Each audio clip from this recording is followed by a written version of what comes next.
Early on in the task, specifically the research and planning task, it was important that I had an understanding of everything within the Microsoft package, namely Word and PowerPoint.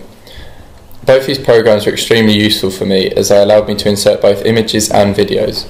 With these I was able to create a professional display for all my work. This was later moved on to a blog as we felt this was a clearer and less space consuming way of presenting our work. This blog was split up into 4 different sections: research, planning, final product and evaluation. We did this so that it was easier to use and easier to navigate around for the audience. Throughout the filming we had to learn to use multiple pieces of equipment efficiently. This included a Panasonic camera, tripod and SD cards. As I was not in a lot of the actual production, I was greatly involved in the filming and directing of our trailer. This meant I had to learn how to use different camera angles and camera movements to create convincing shots. After all the filming had been completed, we then had to begin to piece together our trailer and start our ancillary tasks, which were the film poster and film magazine. I took on the job of producing and editing the clips into a trailer whilst our other members worked on the ancillary tasks.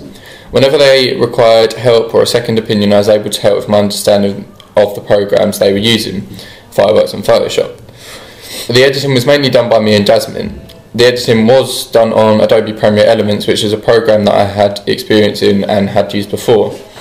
On this I was able to trim and manipulate clips the way I wanted.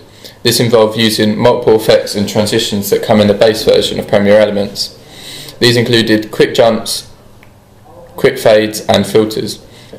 I believe I used this technology to the best of my ability and the outcome was to of a high standard. I also took on the task of creating and refining production logos. These were originally created in Fireworks by myself and Jasmine, but later on I decided to animate them by using the program Adobe Flash. This gave them more of a professional feel, and I believe that it made our trailer much more realistic and engaging for the audience. This program also allowed us to add in background music and sound effects.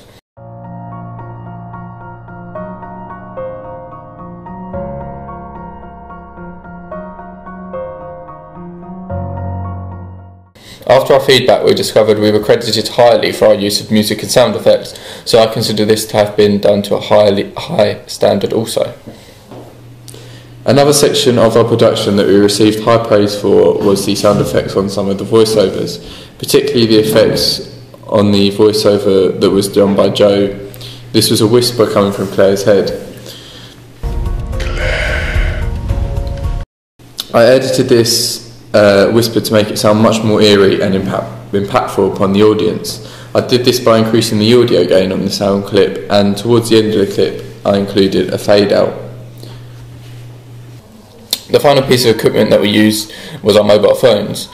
These were mainly used to communicate with other group members to coordinate filming times and provide any assistance with tasks that anyone was struggling with. We also used them to take a few pictures that we used on our film posters and magazines. We felt that a mobile phone would be a better choice over a camera in some instances because 1, it's more portable, and 2, you can add a larger range of filters. Another means of communicating was Shobi. This website allowed us not only to communicate with each other but also to communicate and receive feedback from our teacher. This was a great help as it allowed us to improve our work and get another opinion on it. Whilst I had previously used Premiere Elements as a program before, I had only understood and used the basic features of the program, for example trimming clips and adding images. Throughout this process, however, I learned how to use much more complex functions available in the software. This included things like inserting title slides, adding effects and or filters, and manipulating sound clips. I believe I can carry these skills onto future projects and continue to expand my knowledge of the program.